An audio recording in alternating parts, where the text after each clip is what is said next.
బ్రాహ్మణులకు శుభవార్త. Hindu prize services in USA. విదేశాలలో ఉద్యోగ అన్వేషణ చేయాలనుకున్న ఔత్సాహికులకై అభ్యర్థుల నుండి దరఖాస్తులు కోరుతుంది. సంప్రదించవలసిన వాట్సాప్ నంబర్ 9866153999. నమస్తే, వెల్కమ్ టు అవర్ ఛానల్. నేను పద్మిని. ప్రస్తుతం పాటు ప్రముఖ ఆధ్యాత్మికవేత్త, astrologer, tarot card reader and Vedic nutritionist Shrimati Vanaja Ramisetti garu మనతో పాటు ఉన్నారు. మాట్లాడదాం. వనజ గారు నమస్కారం అండి. వనజ గారు, భాద్రపద మాసం వచ్చేస్తోంది. భాద్రపద మాసం అంటే సెప్టెంబర్ మాసం. మరి ఈ సెప్టెంబర్ మీరు లాస్ట్ మంత్ నుంచే స్టార్ట్ చేసి ఉన్నాము tarot card reading. Every month tarot card అంటే ఎంత బ్యూటిఫుల్ యాక్యురేట్ రిజల్ట్స్ ఇస్తాయి అంటే అది దాన్ని ఫాలో చేసే వాళ్ళకైతే చాలా మెస్పరైజింగ్ గా అనిపిస్తుంది. నాకైతే చాలా బ్యూటిఫుల్ గా అనిపిస్తుంది టారో కార్డ్ రీడింగ్ అనేది. మామూలుగా అన్ని ఇప్పుడు ఆస్ట్రాలజికల్ ప్రెడిక్షన్స్ కానివ్వండి అవన్నీ ఉన్నా ఓకే, నాకెందుకునో నేను చాలా సార్లు టారో ప్రిడిక్షన్స్ పర్ఫెక్ట్ అనిపించింది మోస్ట్ ఆఫ్ ద టైమ్స్. కాబట్టి ఈ లైన్ చూస్ చేసుకొని సో చాలా మందికి నేను టారో రీడర్ గానే తెలుసు ఎక్కువ మందికి. అస్ట్రాలజీ చూస్తున్నప్పటికీ టారో కార్డ్ రీడర్ గా ఎక్కువ సుపరిచితం. ఇవన్నీ అంటే ఇప్పుడు ఏమైపోయిందంటే టారో, ఆస్ట్రాలజీ, న్యూమరాలజీ ఇవన్నీ మూడు కలిపితే ఒక సొల్యూషన్ వస్తుంది బేసిక్ గా. ఓన్లీ థింగ్ ఇస్ కనెక్టెడ్ గా ఉండాలి, కనెక్ట్ అవ్వాలి దానికి.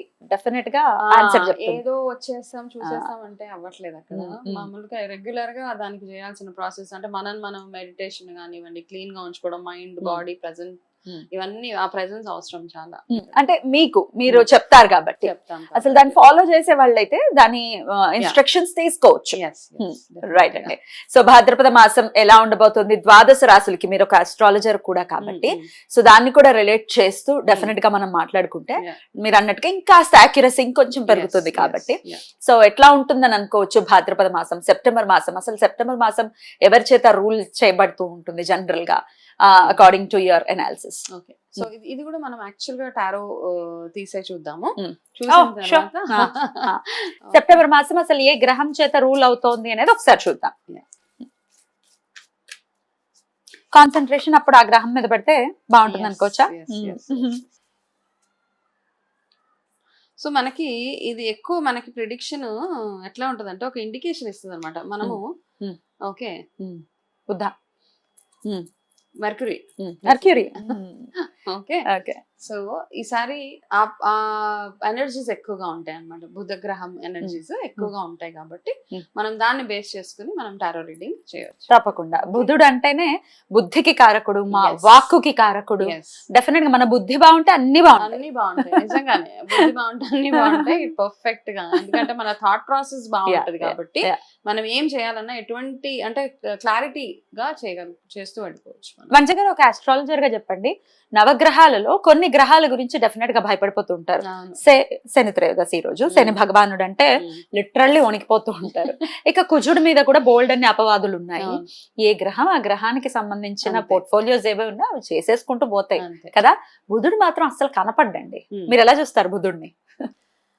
అంటే ఇప్పుడు మనం చేసే ఏ గ్రహం అయినా కానీ మనం చేసే పనుల వల్ల, మన ఆలోచనల వల్ల మనకి ఇచ్చే వాట్ ఎవర్ రిజల్ట్స్ ఏవైతే ఉంటాయో అది అలా ఇస్తూ ఉంటాడు ఆయన. అయితే చాలా మంది ఏమంటారంటే మనం ఆస్ట్రాలజికల్ గా ఒక ప్రెడిక్షన్ తీసుకొని వచ్చేస్తాం. నా జాతకంలో బుధుడు బాగాలేదు, నా జాతకంలో కుజుడు బాగోలేడు కాబట్టి నేను ఇలాగే ఉంటానని ఒక మైండ్ సెట్ లో ఉండిపోతూ ఉంటాం. దానికి తగ్గట్టు ఏమేం చెయ్యాలో అవి మనం చేయకుండా ఉంటాం అన్నమాట. ఇప్పుడు ఇవన్నీ నేచర్ కి సంబంధించి ఏ ప్లానెట్ కి చూసుకున్నా నన్ను అడిగితే మనము నేచర్ కి చేసేది భూతదయ ఏదైనా అనొచ్చు. మనం పూజలతో పాటు చేసే మంచి పనులు, మంచి వాక్కు, మంచి ఆలోచనలు, వీటి వల్ల వాటి ఎఫెక్ట్స్ ఏవైతే ఉన్నాయో చాలా మినిమైజ్ అయిపోతూ ఉంటాయి అన్నమాట. మనం భయపడాల్సిన గ్రహాలు అంటూ ఏమీ నిజంగా. ఇప్పుడు ఫర్ ఎగ్జాంపుల్ చిన్నగా మనం మాట్లాడుకుందాం. చాలా మంది ఏమంటారు, చిరిగిపోయిన బట్టలు వేసుకోవద్దు అంటాం. చిరిగిపోయిన బట్టలు వేసుకున్నప్పుడు ఏమవుతుంది అంటే డెఫినెట్ గా అయ్యో పాపం అంటారు అందరు చూసి. ఇప్పుడు ఫ్యాషన్ అయిపోయింది, వారే వా అంటున్నారు వనజ గారు. ఇప్పుడు చిరిగిపోయిన బట్టలు వేసుకుంటే అయ్యో పాపం. ఆ అయ్యో పాపం దగ్గర ఏమవుతుంది అంటే మనకి ఏం డెఫినెట్ గా అక్కడ రాహు ఇంపాక్ట్ ఎక్కువగా ఉంటది అనమాట. సేమ్ థింగ్ మనం చాలా మందిని చూస్తూ ఉంటే మామూలుగా డ్రైవింగ్ చేసేటప్పుడు కూడా నార్మల్గా ఎవరు డ్రైవింగ్ వాళ్ళు చేసుకుంటూ ఉంటారు. డ్రైవింగ్ చేసినప్పుడు ఎవరన్నా మీకు అడ్డొచ్చారు, వాళ్ళకి వినబడదు మనం అనేది. కాకపోతే అక్కడ 2-3 బూతులు తిడతాం మనం, వీడు అడ్డొచ్చాడు వాడు అడ్డొచ్చాడు అని. అంటే అలా అనుకోము, జస్ట్ ఒక అబ్యూజ్ వెళ్ళిపోతుంది అనమాట, తెలిసి తిడుతూ ఉంటారు. సో డ్రైవింగ్ అనే కాదు, నార్మల్ గా కూడా వాడుక భాష ఏదైతే ఉంటుందో, జనరల్ గా చిన్న విషయానికి పెద్ద విషయానికి మనం అనే ఒక్కొక్క మాట ఏదైతే వాడతామో అవతల వాళ్ళని ఇట్లాగా బాధ పెట్టేలాంటి మాటలు చాలా ఏదైతే పోక్ అంటామో, చేస్తుంది. అట్లా అన్నప్పుడు ఏంటంటే జనరల్ గా అంటే ఈ మధ్య ఇప్పుడు అవన్నీ నేను మాట్లాడలేను, సడన్ గా ఒకళ్ళ మనసు హర్ట్ చేసే లాంటి మాటలు అనేస్తున్నప్పుడు అట్లా ఉన్నప్పుడు ఏమవుతుందంటే మీ గ్రహాలు ఎంత బాగా అన్నా ఉండనివ్వండి, దానికి మంచి related results గా ఉంది. మీకు మైనస్ పాయింట్స్ అయిపోతూనే ఉంటాయి. కంట్రోల్ కాబట్టి చేసుకోవాలి. అవన్నీ కంట్రోల్ చేసుకోవాల్సి అసలు ఈ మాటలకి ప్లే చేసేదే ఈయన బుధుడు. అది బాబు ఈ మంత్ జాగ్రత్తగా ఉండాలి. కాబట్టి కొంచెం మన మాట తీరు Hmm. ఏదైతే ఉందో ఆ మాట తీరుని మనం కంట్రోల్లో పెట్టుకోవాలన్నమాట. మీరు ఎన్ని మాటలు అంటూ ఉంటారో మీకున్న బుధుడు యొక్క పవర్ ఏదైతే ఉంటుందో అది అలా అలా అలా మైనస్ అయిపోతూ ఉంటుంది. Right. అలా సేమ్ థింగ్ మీరు ఇంట్లో వేసుకునే బట్టల దగ్గర నుంచి మీరు వాడుకునే చింకి బట్టలు, విరిగిపోయిన సామాన్, ఇవన్నిటిని ఎక్కువగా వాడుతుంటే శని రాహు కేతు గ్రహాలు మైనస్ అయిపోతూ ఉంటాయి మనకి. ఓకే, జనరల్ గా ఏ గ్రహం వచ్చి మనకి బ్యాడ్ చేసేదండి, మనం చేసే మంచి కార్యక్రమాలు, ప్రతిరోజు చేసే ఆరాధన, దైవ ఆరాధన ఏదైతే ఉందో అవన్నిటితోటి మనకు ప్రొటెక్షన్ అంతే.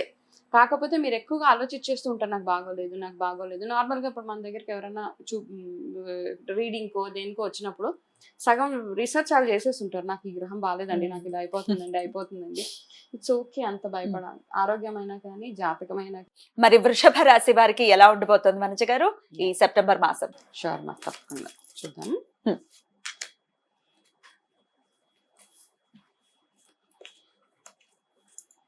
వృషభ రాశి వాళ్ళకి ఒక కార్డు తీద్దాము, దాని తర్వాత మీకు కూడా కార్డ్స్ తీస్తాను. వృషభ రాశి, ఇక్కడ వృషభ రాశి వాళ్ళం చాలా మంది ఉన్నాం బై ది వే. మీరు కూడా ఈ లోపు అనుకోండి మీ మనసులో నా ఒక మనసులో కోరిక ఒకటి అనుకుంటున్నాను, నేను కూడా, అంటే నేను వృషభ రాశి కాబట్టి. ఓకే, వృషభ రాశి మనము ఉమ్. గణేష్ అవి చేసాము అవును. కదా, అవునండి. సో దానికి నేను ఒక నంబర్ అనుకున్నాను, అందులో అవును. 5 నంబర్ 5 అనుకుంటే నంబర్ 5 లో నీకు గుర్తుందా ఏమొచ్చిందో? అవును, న్యూ బిగినింగ్ ఏదో జరగబోతుంది. సో సేమ్ థింగ్ ఇక్కడ కూడా వచ్చింది. ఏం Okay, connect అండి. కాబట్టి వృషభ రాశి వాళ్ళకి ఏంటంటే మీకున్న డిలేస్ ఏవైతే ఉన్నాయో అవన్నీ ఇంకా ముందు ఇంకా డిలేస్ లేవు అనమాట. ఈ మంత్ అంతా మీకు ఎటువంటి డిలే లేకుండా, ఎటువంటి ఆటంకాలు లేకుండా మీ వర్క్స్ అన్నీ అయిపోతూ ఉంటాయి. అలాగే ఓకే, మీ వల్ల ఎవరో ఇబ్బంది పడే వాళ్ళు చాలా ఒకళ్ళిద్దరు ఉండే ఉంటారు మీ లైఫ్లో. ఓకే, కాబట్టి మీ అప్రోచ్ ఏదైతే ఉందో వాళ్ళ పట్ల అది కాస్త మార్చుకుంటే బాగుంటుంది అనమాట. అంటే మీ మాట నచ్చకో, మీ మాట తీరు నచ్చకో, లేకపోతే మీ ప్రవర్తన నచ్చకో, మీ అప్రోచ్ నచ్చకో కాస్త ఇబ్బంది పడుతూ ఉంటారు. అంటే మీకు కావాల్సిన వాళ్ళ కోసం మీరు కొన్ని చేంజెస్ చేసుకోవాలి అనే ఒక మంచి డైరెక్షన్ ఉంది మనకి. బట్ అదర్వైజ్ నార్మల్గా చూసుకుంటే చాలా బ్యూటిఫుల్ మంత్ అనమాట. మీరు ఏదైతే డ్రీమ్స్, మీ కళలు ఏవైతే ఉన్నాయో అవన్నీ సహకరించుకోవడానికి చాలా చాలా బ్యూటిఫుల్గా ఈ మంత్ మీకు పని చేయబోతుంది. అలాగే అందరినీ కలుపుకుంటూ వెళ్ళిపోవాలి. కొంతమందిని ఒకలాగా, కొంతమందిని ఒకలాగా చూస్తే కాస్త ఇబ్బందికర పరిస్థితులు మీకు వచ్చే అవకాశాలు ఉన్నాయి. కాబట్టి అందరినీ కలుపుకుంటూ వెళ్ళిపోవాలి. సరే, మీకు ఎవరో ఇబ్బంది పెట్టారు, ఎప్పుడో మిమ్మల్ని మనసు కష్టపెట్టారో, బాధ పెట్టారో, ఓకే, వాళ్ళని ఫర్గివ్ అండ్ ఫర్గెట్ అంతే అని వాళ్ళందరితో కలిసి ఉంటేనే. అండ్ ఎక్కువగా కాళీ మాత ఆరాధన ఈ మంత్ అంతా చేయండి. ఎక్కువగా కాళీ ఆరాధన చేసినప్పుడు మీకున్న ఆ పవర్ ఏదైతే ఉంటుందంటే మీ ఆరా కానీ, మీ శక్తి కానీ డబల్ అవుతుంది అనమాట. ఇప్పుడు కావాల్సింది మీకు చాలా ఎనర్జీ కావాలి ఈ మంత్లో. మీకు ఆ ఎనర్జీని మీకు ఇవ్వడానికి గాను మీరు చక్కగా కాళీ మాత ఆరాధన చేసుకోవాలి. అదే విధంగా గణేశుడు, వినాయకుడు ఏం చెప్తున్నాడో కూడా చూద్దాం. ఎందుకంటే ఒక్క కోరిక ఏదో ఒకటి కోరుకోండి, మీ ఆర్థిక పరమైన ఇబ్బందులు సక్సెస్ఫుల్. ఓకే, చాలా చాలా బ్యూటిఫుల్ గా మీ కోరిక తీరుతుంది అనుకోవచ్చు. కోరిక తీరుతుంది. ఏ కోరుకుంటే అది డెఫినెట్ గా వర్క్ చేయండి. అంటే ఇప్పుడు ఇలా వచ్చింది కదా అని సైలెంట్ గా కూర్చుంటే అవ్వదు. దానికోసం వేయాల్సిన స్టెప్స్ ఏవైతే ఉన్నాయో అవన్నీ చూసుకుంటే డెఫినెట్ గా విల్ బి సక్సెస్ఫుల్. కాళీమాత ఆరాధన అన్నారు, ఎలా చేసుకోమంటారండి? నార్మల్ గా కాళీ ఆరాధన ఇప్పుడు ఏం చేస్తామంటే అష్టమి రోజులు కానీ, ఆదివారం అష్టమి వచ్చినప్పుడు ప్రత్యేకించి కాళీ ఆరాధన, కాళీమాత ఆరాధనకి నేను ఒక చిన్న రెమెడీ చెప్తాను. నేను రెగ్యులర్ గా చూసింది. నేనేం చేస్తానంటే నార్మల్ గా ఇది నా రాశి కూడా అది కూడా అండ్ కాబట్టి నేను జనరల్ గా కాళీ ఆరాధన రోజు ఆదివారం ఎప్పుడైనా ఏం చేస్తామంటే ఒక ఎర్రటి బట్ట, మనసులో ఎన్ని ఇబ్బందులు ఉంటాయి రకరకాల, ఏదైనా అనిపించినా అనిపించకపోయినా నల్ల బియ్యం దొరుకుతుంది మనకి. అవును. ఆ నల్ల బియ్యం 1 కిలో ఎక్కడ దొరుకుతాయండి నల్ల బియ్యం? Any shop, I mean online లో బ్లాక్ రైస్ అంటే అదే కదా. బ్లాక్ రైస్ అమ్మవారికి ఒక ఎర్రటి బట్టల్లో కట్టేసి ఆ బియ్యాన్ని తీసుకెళ్లి మీ మనసులో ఏదైతే కోరిన అందులో కాస్త పసుపు, పసుపు కొమ్ములు, ఖర్జూరం, వక్కలు ఇవన్నీ పెట్టేసి మీరు అమ్మవారి టెంపుల్కి వెళ్ళండి. కాళీమాత టెంపుల్ ఉంటే వెళ్ళి మీరు మనసులో ఉన్న కోరికని చెప్పేసి అక్కడ మీరు వెళ్ళేటప్పుడు చక్కగా స్నానం అయి చేసి అక్కడికే చక్కగా నువ్వుల నూనెతో దీపం అక్కడ అమ్మవారి దగ్గర ఒకటి పెట్టేసి ఈ బియ్యాన్ని ఏదైతే ఉందో అది మీ మనసులో ఉన్న కోరికని తలుచుకుంటూ అక్కడ అమ్మవారి దగ్గర అక్కడ వదిలేస్తాడు. నార్మల్ గా కాళీ టెంపుల్స్ లో బ్లాక్ రైస్ వండుతారా? దాంతో ప్రసాదం అలా ఉంటుంది. ఎక్కడ వదిలేసి రావాలి అంటే అమ్మవారి గుడి దగ్గర, అమ్మవారి పాదాల దగ్గర వదలాలి. పూజారి గారికి చెప్తే తీసుకుంటారు. అలా మీరు కొన్ని వారాలు చేస్తూ ఉండండి ఆరాధన. ఆదివారం చేయాలి. కాళీ అష్టోత్తరం అలాంటివి చదవండి. అయితే చదివేటప్పుడు మాకు కాళీమాత అష్టోత్తరం చెప్తే మాకు బాగోలేదు, మాకు పడట్లేదు, అవన్నీ ఏమి మనసులో పెట్టుకోద్ది. అమ్మ ఏ రూపంలో ఉన్న, ఉగ్ర రూపంలో ఉన్న అమ్మే కాబట్టి ఆవిడకున్న అమ్మతనం ఎప్పుడు మన మీద ఆశీర్వాదం ఉంటది కాబట్టి నో టెన్షన్, చక్కగా ఇలా సింపుల్ గా చేసుకోవచ్చు. కిలోంపావు బియ్యం చక్కగా మూటలో కట్టేసుకుని కట్టి తీసుకెళ్తే సరిపోతుంది. బ్యూటిఫుల్. కాళీమాత టెంపుల్ లేదండి మా దగ్గర అనుకుంటే ఏదైనా దుర్గాదేవి గుళ్ళో ఇచ్చేయచ్చు. బ్యూటిఫుల్ అండి. మంచి రెమెడీ కూడా చెప్పారు వీళ్ళకి.